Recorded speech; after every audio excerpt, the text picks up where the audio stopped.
Welcome back to the show. I've got my friend Tim Shaffer with us, who has created another amazing company, right? All the companies he's created. SearchTires.com is something that you guys, look, all of us are looking for the best price in tires, and it's not something we do all the time. So none of us know how to do it. Tim has made that easy, and you're going to love what you see here. And I want you guys to make sure you write this down because everyone's going to need tires, and Tim has made that another great company that's made it easy for us to find tires. So Tim, welcome to the show. Thanks for having me, Anthony. Looking forward to it. You are a creator and I think an aggregator of information. And how did you come up with this idea to create SearchTires.com? Well, first of all, before I get into that, let's just explain it to the audience. What is it and how it works? Well, SearchTires.com is basically just a tire search engine. It works all throughout the United States in your local community. So you just go to SearchTires.com, your make and model or the size of your tire, and then it'll display all of the tires from the lowest price to the highest price, unless you filter through something. And then you have the ability to price compare right there live time. Click on the tire that you like, and it takes you to all the retailers in your area that has it. And then you can click to call, click for directions, or click to their website to schedule an appointment. We do it that easy, and it's free to the consumer, and it helps drive customers back to the local communities and save money on your tires at SearchTires.com. It's amazing. When I got on there, it was the simplest thing to do. You make it real easy. Any car, any year, right? So you put the year in of the car, right? Put the make in, the model in, and then the package you have, any trim package you have on there, and then your zip code, and then all of a sudden I had literally every pricing for every tire company in my area, from high to low or low to high. You could search it by however you wanted. Yep. And what it costs to install it, what it costs for disposal. It gave me, look, you guys, I'm not, the biggest tire guy but when I got on there, I'm like, this is easy. This makes it easy to compare shop. And my judgment is that that's it's not something we do all the time. So, getting on Google and searching around, getting in and out of every website and trying to figure out what's the total cost of doing these installs is really hard. And you've made this, how'd you figure that out? You've made it real easy. Well, I've been in the tire industry for 30 years. And what I have found is that when back in the day, when it used to be in the paper and everybody advertised these prices and everybody's seen these prices, as a consumer and not knowing the tire industry, you just think, hey, if someone advertised a tire for $100, it's $400 for 4 tires plus your tax. That's what people are thinking. Well, the issue that I always had with it, and the objections you had to overcome, is when they get there, you said in the paper it says $100, and in the small print it says plus installation. But nowadays, with the way that the cars are, the low profile tires, the TPMS sensors, all that kind of stuff, there's additional labor. So it to some people it doesn't sound that like big of a deal, but when you go in there, it could be additional. And if you need alignment, it could be an additional $200. It's going to be at least additional $115 just to install the tires. And then you got your tax and all that stuff, and sometimes shop fees. So what was important to me is to convey as closely as possible as we get the out the door price, because that's how you really compare, because some retailers charge a lot more for installation than others. So that tire may be cheaper, so you think you're getting a better deal, but the tire that's a little bit more, it's actually out the door. You could save 20 or 30 bucks. And we at SearchTires.com, we save the average customer between $160 and $188 per set of tires. And that's a big deal, but the biggest deal is it gives them confidence when they go down to buy, that they know what the out the door pricing is. So it's not just $400; it's it's $530 or something like that. So because at this day and age, the way things are so tight for families, they got to budget out for this kind of stuff, and most of the time they don't budget for this stuff. So they need to know what that price is going in there, and not get there and then have a disappointment. And then it goes back to customer satisfaction. They relieve review. They didn't disclose all this stuff properly. And although by guidelines they did, but really to the customer, it's all about perception, right? So we want to provide the best customer experience at all retailers in your local communities. They're hiring local people, paying local taxes, supporting local Little League baseball teams. We want to get you in there and get your tires put on, and, establish that relationship with your guys in the market. And one last thing, people average on our site are 4 minutes and 11 seconds. So instead of going to 5 sites and really shopping like you want to, 4 minutes and 11 seconds, you can go through that whole flow, which is only 3 steps, and know what you want, go get it, set up an appointment, call, whatever you want to do. We facilitate that for you, and we do it at no charge at searchtires.com. So, It's amazing. I think that that hide the banana game is where I get frustrated when I go to a shop. Right, I walk in, all of a sudden it's oh wait, it was $100 a tire, but that environmental fee, then there's this yep. other impact fee, then there's a disposal fee or whatever. I mean, all these little fees that add up, and then the problem is I'm there already, right? And I'm stuck. I'm not. I already took off work. I'm already going to go down there. Now it's all of a sudden it's another, it's 20% more than I expected, and you know, look, that's tight. And this year more than ever, right? We're Yeah. all being hit by more cost, right? I mean, it's been a tough year for all of us, and having that extra cost on there is kicking our butts. So having searchtires.com that gives me being able to see that all together, that's a thank you. Hey, first of all, thank you for doing that. Let me ask you, how did you figure that was needed, and why'd you do it? Well, well, that's a funny story. So I'll try to give you the Reader's Digest version. But in 2009, I was out skiing out in Aspen, and I was sitting in the outside hot tub. It's hot. It's cool outside, snowing. You're in the hot tub, having a cocktail. Yeah, And love hot tub. a guy behind me is like talking about kayak because kayak had just come out. He's like, "Oh man, this is great! I can go on one side and look at all this stuff." And I'm thinking, I've been in the tire business. Why don't we have that? Because keep having a running saying in the background that transparency is trust, right? Because it really is. So Right. that's when it hit me. And from 2009, I started, and that was late 2009. The holiday time. 2010, I started working on it. And it just came from there. So we had just to let everybody know, it's being an entrepreneur is about resilience too. I tried to get something out, and I got it out in 2012. Got a lot of press for it, but it didn't work because it wasn't really driving home the consumer experience, and it was trying to please both sides. And after taking some time off and being involved in our other businesses, really found out a way to really make that user experience much better for not only the consumer, but providing data to the retailers to let them know, hey, listen, you don't want to look like your tire is $100 more because as I sit here right here in my RV, there is the same tire within 2 miles of here. At one place, it's $100 more than the other per tire for the same tire. So this is the data we can provide them because I don't think they go out and intentionally do this. I just think it's a lack of data. And once you can provide that data and say, hey, this is the market average and this is where you're at, so you need to reevaluate that, because if someone goes in and pays that $100 more, when they come out, automatically it's a bad review. And then it goes back to that perception that everybody has in mind.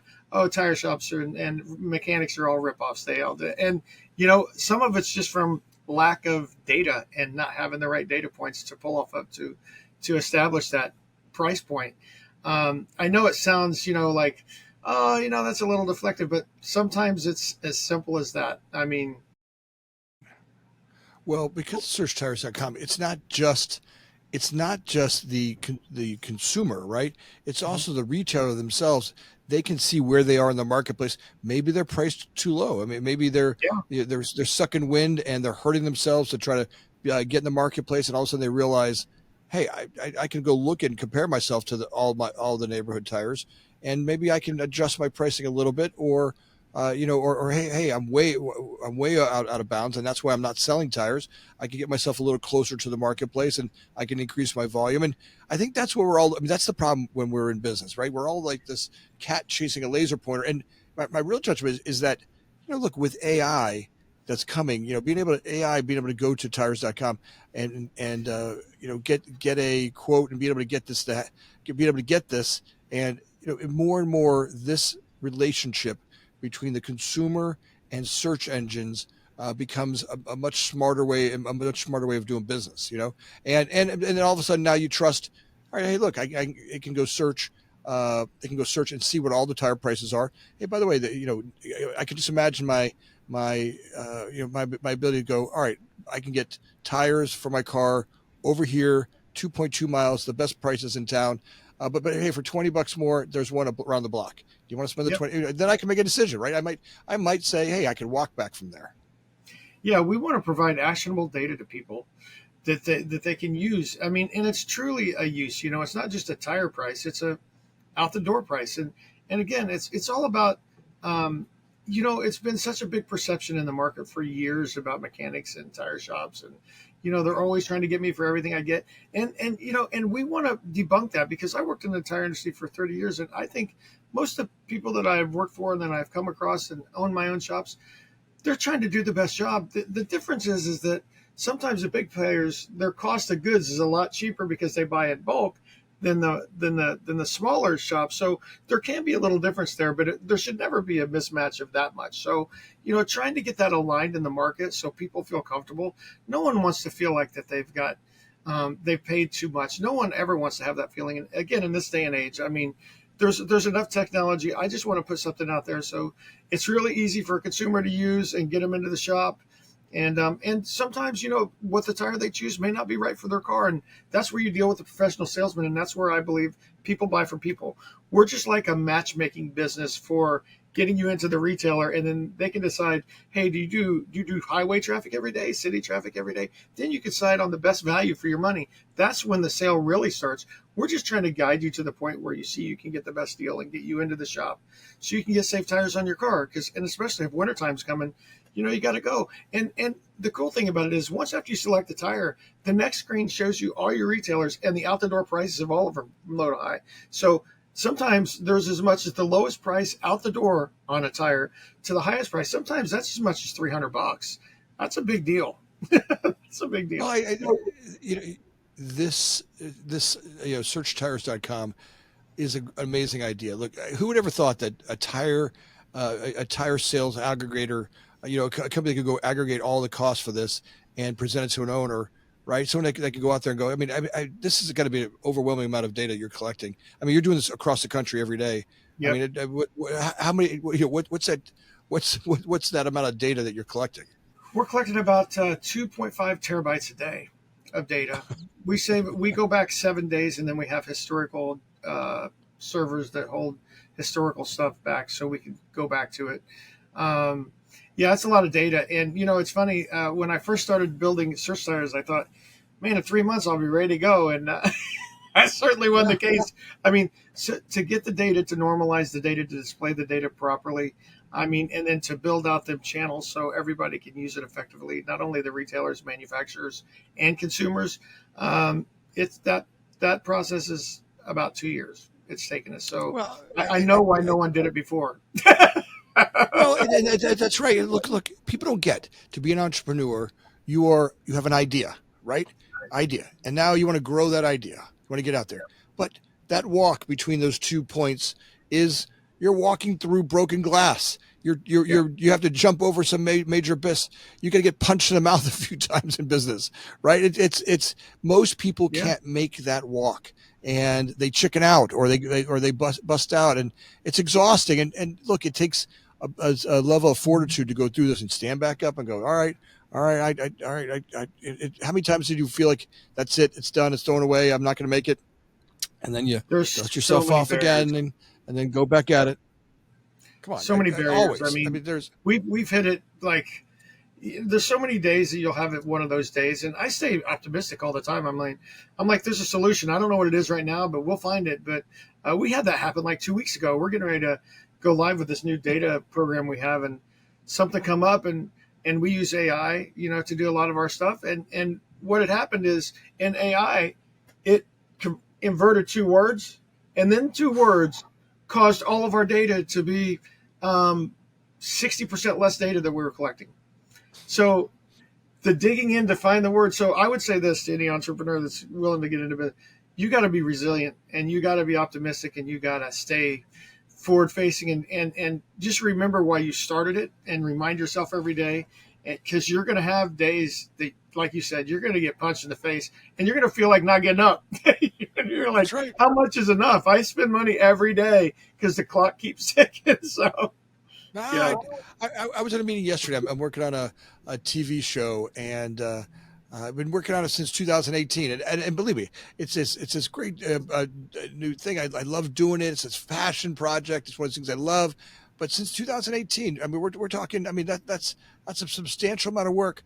it has died multiple times. And I thought, okay, I made an amazingly expensive home movie that maybe my grandkids will see. But it's come together and then died, then come together and then died, and but somehow or another, I just you just got to keep going at it. And I think that's where the gift of if one entrepreneur could tell another entrepreneur, hey guys, hey gals, hey folks out there, you're going to go through the ups and downs. It's okay. You're not crazy. It's natural. It's what we entrepreneurs go through. It's the gift is looking at another fellow entrepreneur going, hey brother, hey sister, we're in this together. Go get up again, get up and do it again. Give yourself a breath, take a breath, right? Stand, get back, dust yourself off, and then start to assess. All right, how can someone once told me, learn to fall forward, right? Just all right. So Yeah. that idea is not going to work. Let's go to the next one. And certainly like with that whole TV show thing for me, the crazy part was like I don't know. I'm not a construction guy. I don't know anything about Hollywood or how all that stuff works. And when people talk, their lips are moving. I have no idea how all of that works. And my trust and integrity with those people were there. And I started getting resentful. And I'm like, look, stop. All of a sudden, I became a victim to it.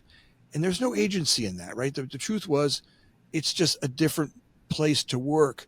And if I sat there and go, those people, I kept pointing out at those people, right? I couldn't do anything about it. And then I got back up and said, look, it's not those people. It's me. I don't know the business, right? I have to continue to learn and become an expert in it. And I think that's the truth for all of us entrepreneurs as we go through failures. Tim, as you went through failures in this, you learned something, right? You went to the marketplace and you Yeah. didn't have enough data, right? And then you go, all right, now it's time to level up a set, right? And what did you do to level up a set, right? When as you did this, talk about some of that stuff where you leveled up.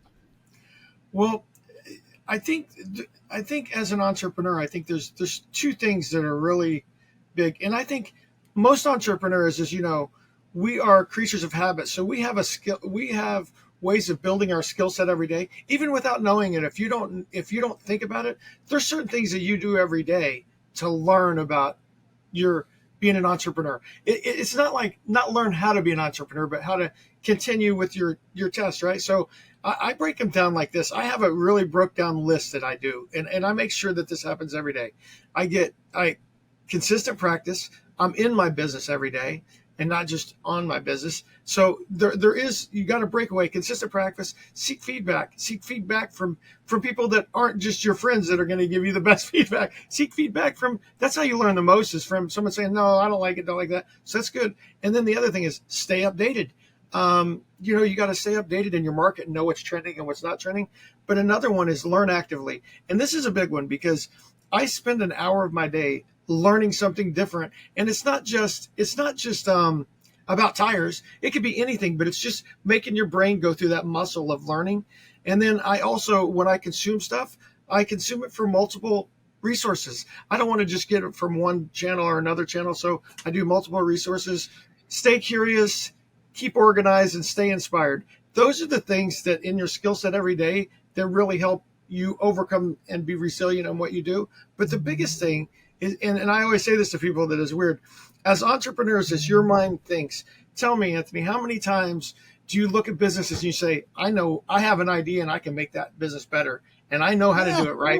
So that's a good thing about an entrepreneur, and that's a bad thing, because to be really successful as an entrepreneur, unless you're Elon Musk, who's been successful, you have to find your North Star and say, I'm going to conquer this first. Because when you conquer your first one and have that exit and make it successful, that gives you the ability to do other things. But I would just say finding your North Star and staying focused on that daily and drive, you would be surprised how that's going to come. And it just pays back in spades. It just does.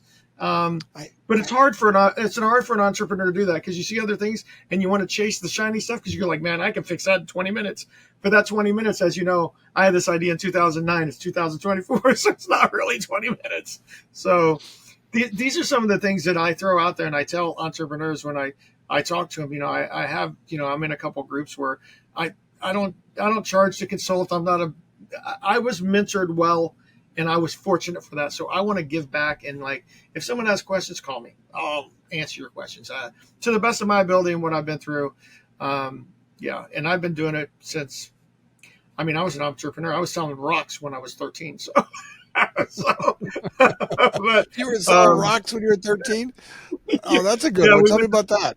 we went to the so I wanted this new bike, and my dad was like, "Yeah, we you know, you're not going to get that bike. We're like, it's in the summertime." But my dad, he was an engineer from IBM, so every summer we got in this Dodge Tradesman van, this huge van, family of five, and my mom and dad, and we drove somewhere. We were in Indiana at the time. We drove to California to see my brother.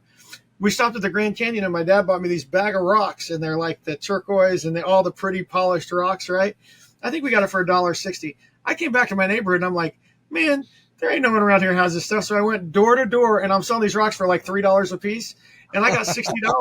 I got $60. I didn't even know I was an entrepreneur. I got $60, and I handed it to my dad, and I go, here's $60. I need to buy that bike because this was in the late 70s, early 80s. So, and he's like, how did you do that? And I go, I sold them rocks. He goes, the rocks were $1.60. I go, yeah, but I got $60 from my That's neighbors. genius. And that's when I didn't really even notice then until, because no one really I grew up until I was 15 in a town of 1,600 people. No one talked about entrepreneurs or anything like that. It's about the job or the union you're going to work for. And for me, I knew that really wasn't the case. I didn't know how I'd get there, but yeah, I ended up there. So, and Well, I think I'm that's the thankful. gift of being an entrepreneur today. What's that? That's the gift of being an entrepreneur. The gift of being an entrepreneur today is that, look, for a long time, getting that our society was really built on, this industrial revolution, right? Go to school, learn how to read signs, learn how to read the instructions at the factory, and being an entrepreneur wasn't there. But now technology gives us this ability to really level set the field. And as entrepreneurs can see that gap in something not working. All right, look, you can see that going to look for tires is a tough one. And all of a sudden you say, hey, I'm going to create tires.com or search tires.com where you can go online and find tires at the best price in your neighborhood. Right now you see this gap. Now the idea, I got the gap.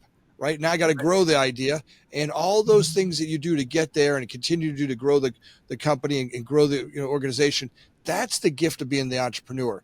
The idea and growing it, right? And walking through that. And now you start to leverage technology, leverage the ideas, leverage a little bit of that grit, right? That's made America, right? That's what's made this country is good, hard grit. Get out there, roll your sleeves up, get punched in the mouth, and get up and do it again. Yeah, get up and do it again. Get up and Yeah, do it again. And I think that's when we look at what we've done here in this country. People, we all get caught up in red and blue and green, all this yeah, political carbon.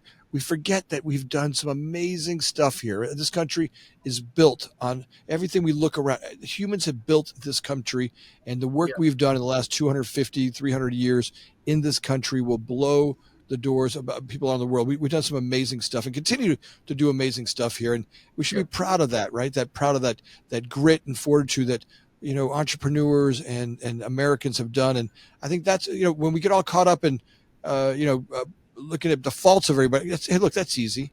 That's easy to go, yeah. look, it's easy to find my faults. I That's got plenty of them. I say that. I say it's easy to be a reporter. What's the solution? I mean, Yeah. the funny thing about me is that I made it in college for about 2 months, and I'm like, yeah, this isn't for me. I mean, I felt like I was caged, and I knew the path. I didn't know how to get there, but I knew the path. And then my dad, of course, was disappointed. He's an engineer, so but the important thing about it is he said, well, the way I look at it, because my dad's pretty common sense guy, even though he's an engineer, he's like, you're going to pay for it either way. You can pay for a college education and learn some of your stuff, but do what you do. Because I went out and opened my own business. I mean, it was a little side business besides my job. He goes, well, you're going to pay for education one way or another. So, and what he meant by that is like, you're going to fail and it's going to cost you money. And so, and as long as you're following up, you're doing okay, right? He didn't say that far, but I'm tying that back into what you said before. So I think that, you don't just because, and nothing wrong with blue collar, because I've worked on cars and all that stuff, but I'm saying just because you don't go to college doesn't mean you're not going to be successful in the tech world or something like that, because everybody's built differently. It depends on what your passion is and what you're willing to put the time in to be successful in. and that's the way I feel. I don't look at people for having a college degree or not a college degree. That doesn't really mean anything to me. It's the drive. I always say this in business: you can't teach someone urgency. No, Can't. Either no. they have urgency, a sense of urgency, or they don't. It's like That passion, that urgency, that sense of I own this. I'm going to go at it. Right. That sense of I'm not waiting for someone else to give it to me. I'm going to go take it. Right. that's right. There's a gift of going to get it. Going to it and getting on it. That's what I want to see. If you want to be an entrepreneur, learn to do that. Learn to get up every morning and push every. Look. The way I always look at it, there's a battlefront out there, and we're trying to push ideas forward. I might not be able to push this piece forward, but go push another one. And if that one doesn't work, go push another one. And every time I think to myself, it's time to slow down and rest. Look, that's bad thinking, right? For me, that idea of resting on my laurels, I know something. I know that the environment's always changing, the cannibals are always coming to eat me, and if I don't continue to push and continue to push a healthy lean into the business, I continue to say, all right, look, I could easily go take a break. Hey, I've got enough money. I could that Yeah, that that whole thing is where we fall backwards and the cannibals start to attack. Look, there's always someone coming after your business, your idea. Someone else is going to find it at some point, right? And if you don't take it now and lean into that, a healthy lean into it, and continue to find every front. It may be, hey, I got the technology piece, or hey, I want to do the marketing piece, or hey, I want to work on my website today, or hey, I want to work on the words on the website. There's always something to do. Where is it that I need to get at? And I think that's yeah. a and gift. and what and what you're saying there is that, and it's true in entrepreneurship, is that when you wake up in the morning, you get a choice. You can choose to be the lion or the gazelle. Who do you want to be today? Because I'm going to tell you this: it happens to all entrepreneurs mostly. If you Yeah. if you wake up every day and you have a bunch of negative thoughts and stuff like that, it's like I say this. I talk to my guys and stuff like that, and anybody can think of excuses to do not a lot of things. And you know what? And I say that's a reporter. That's what a reporter does. They can give you all the bad news there is ever. I'm not looking for the reporter. I'm looking for someone that can acknowledge that and provide a solution. That's what an entrepreneur does. He looks at that stuff and says, yeah, those are issues, but here's how we're going to fix them. That's when you know you're an entrepreneur. If you just have complaints every day when you wake up, you should probably go do something else, because no one's handing you anything. It just, it's like I always say, the overnight success. Them stories are rare, but usually, like, when you make it, people are like, oh yeah, the overnight success. I go, yeah, like 12 years. Well, It's that's the overnight. thing. It's easy to say that. It's easy to Yeah, say overnight success. They don't understand the years and years of toil behind it, yep, the ups and downs of the creation of it. It's awesome to watch what we're doing here. Look, the entrepreneurs need your look. You've been successful in multiple businesses and yep, continue to grow. Not just searchtires.com, right? Which is which the first time you showed me, I'm like, this is great. The world's got to see this. The world's got to see what you're doing out there. I want to make sure that they do. And audience members, look, go do it right now. Here, just while you're watching, just go to searchtires.com and check out how easy it is, and bookmark it so that when you need tires, you've got a spot to go to. You can make it easy to go find. It's an easy way for them to go and get tires. Tim, I think that this is one of those great examples of that gap in our society that needed to be filled, and you found a way to do that, and you continue to make this product a better product. I'm glad that we get to showcase it out to the world.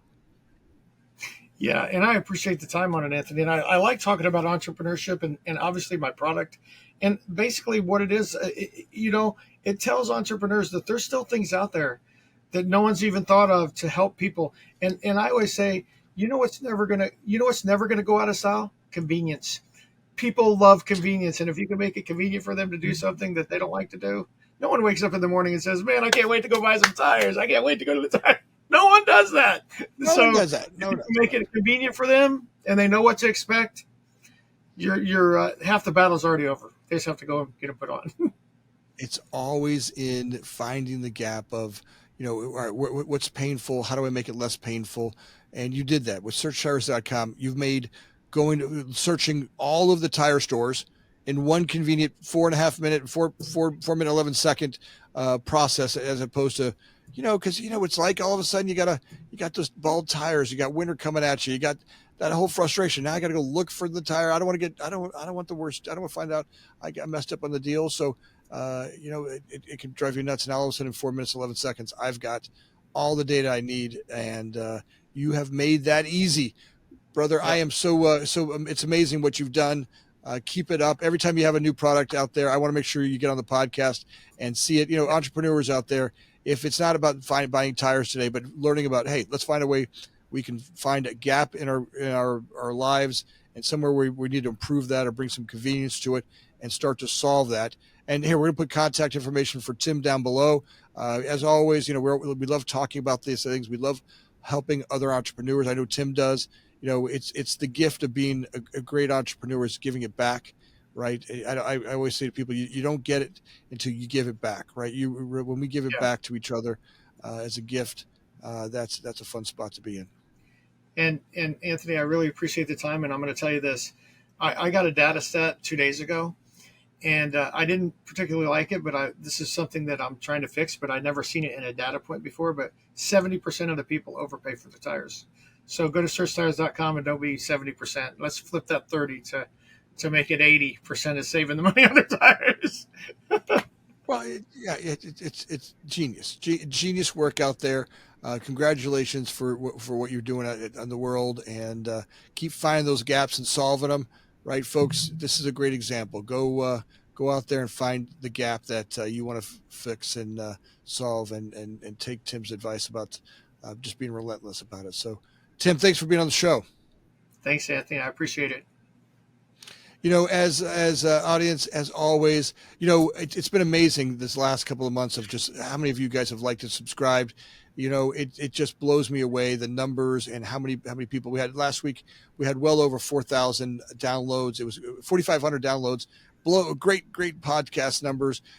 Grateful for each. That was just on YouTube, by the way. That was just on YouTube alone, and Wow. let alone all the other stuff out there. It's amazing what you guys are doing, and I know Alyssa and Joe and all the team in the background really do appreciate when you like and subscribe. If you could take a second and do that for us now, for those of you that haven't subscribed yet, just take a second, do that, and tell your friends about it, right? And also, if you have any guests or anybody you'd like to see on the show, put it down in the comments. Give us anything you got about the show, anything we could do better. Anyone's complained about my haircut, whatever it is you want to talk about, put it in the comments down below. We love your comments, and it means the world to us. Thanks for listening.